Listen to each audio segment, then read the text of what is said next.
You have taken a lot of heat for multiple years over the Supreme Court nomination, particularly of Justice Kavanaugh.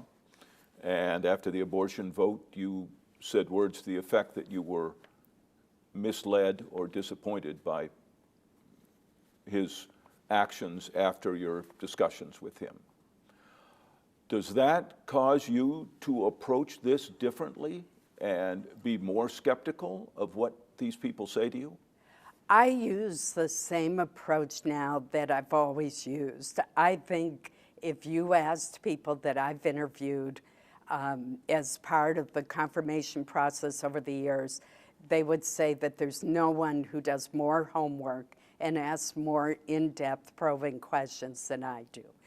I would point out, I obviously was very disappointed in the Dobbs decision, but I voted for Justice Sonia Sotomayor. I voted for Elena Kagan. I voted for a number of Supreme Court justices, in fact, all of them, who voted the other way. And I keep remember what Ruth Bader Ginsburg said at her nomination hearing when she said, I will not even give a hint on how I'm going to rule. Because you can't ask a judge to pre-decide a case that's going to come before them. But these cabinet nominees are different. Right. They don't have that problem. You can freely ask and expect an answer of what will you do about this if you've been hypercritical of something the FBI did, for example. Will you go in and chop off everybody to exert revenge? And that is a specific question that I asked. I don't want to get into all the Q&A of a private conversation, but I specifically asked Kash Patel what his approach is going to be, because I want the FBI head, and I was a fan of Chris Wray's, but I want them to be impartial in their investigations. I don't want them singling out individuals. I'll tell you, I was not a fan of James Comey. I felt what he did to Hillary Clinton right before the election was in violation of the Justice Department rules, and it wasn't his call to do that. And so I've seen abuses that have affected Democrats and that have affected Republicans. What I want is an FBI director who is impartial, follows the evidence, and recognizes what his or her role is. And do you have confidence, given how politicized the Senate is anyway, and now seemingly even more so, do you have confidence that most senators will look at it that way too, or will a lot of those in your party be essentially a rubber stamp for President Trump? Well, I think that there are those on both sides of the aisle that are rubber stamps, unfortunately.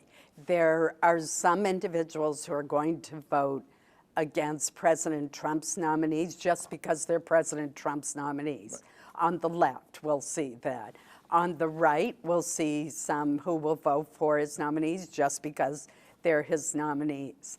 And I don't think that's the right approach, even though, and let me emphasize, I do think giving deference to a president to build his own team is different from voting on judicial nominees, which are lifetime.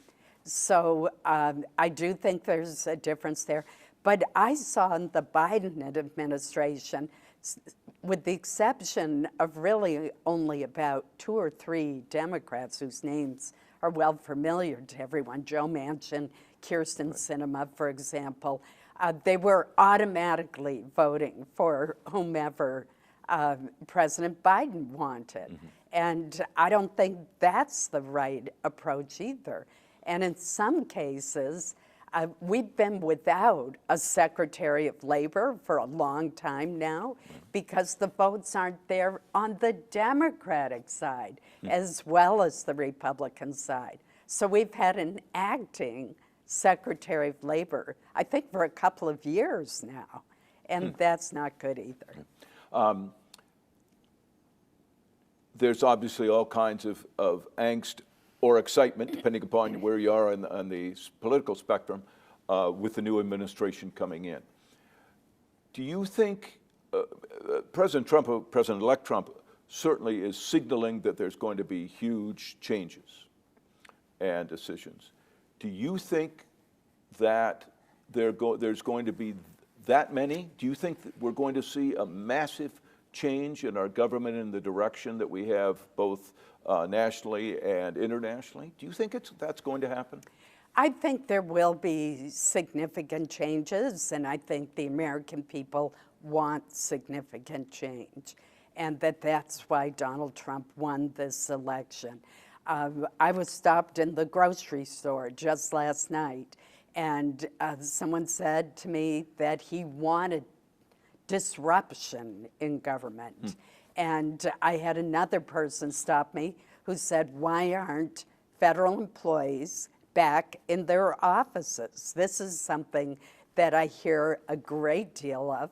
And having had a lot of complaints from seniors trying to apply for Social Security benefits or small businesses trying to resolve an IRS problem, I agree with the president-elect that most federal employees need to be back in their offices or job sites. There are some jobs like paying bills or cybersecurity that can be done remotely, but there are a lot that can't, given the face-to-face interactions that are needed. So getting people back to work could be viewed as disruptive.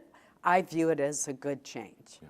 Internationally, obviously, we have this thing bubbling up right now with Finland and seizing a Russian ship because of the Russians apparently cut off electricity from Finland to Estonia, and worries about whether it's going to be funding for Ukraine.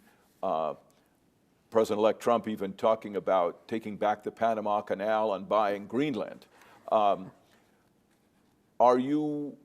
What's your level of concern, if any, about how we will be dealing with the rest of the world?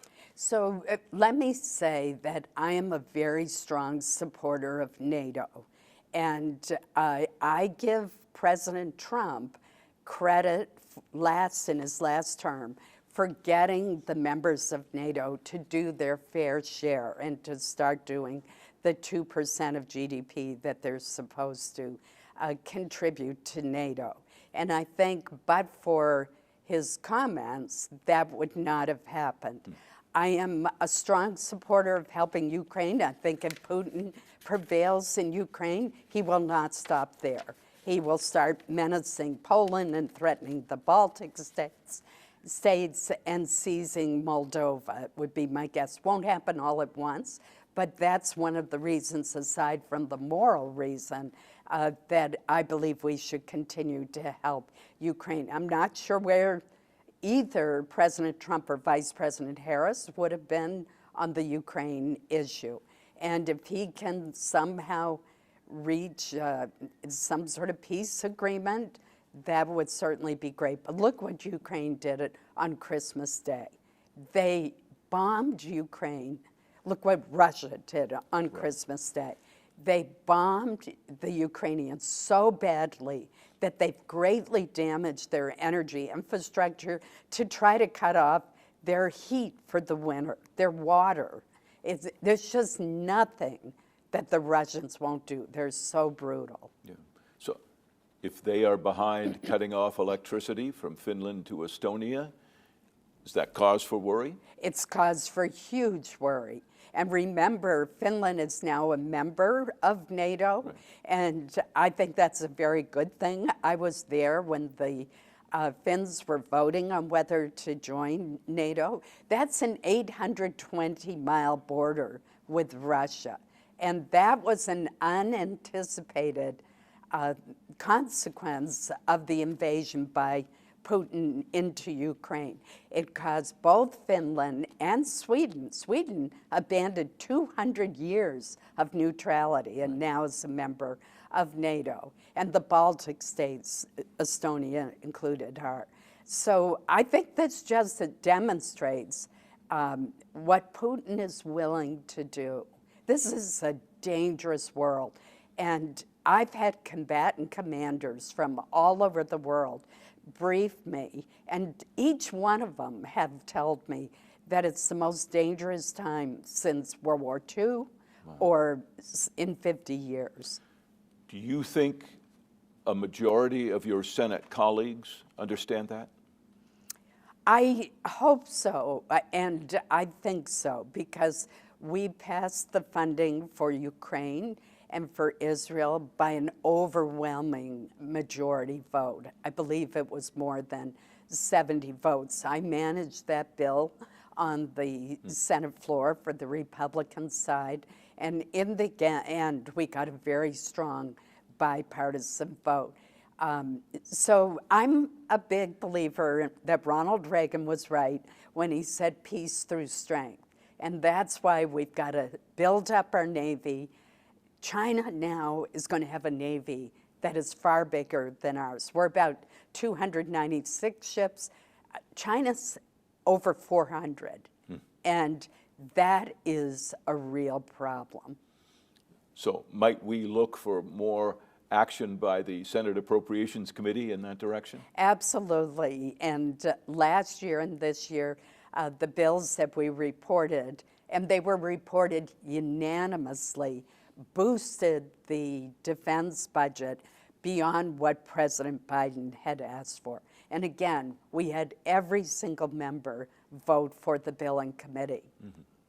Final question, because I know you need to go.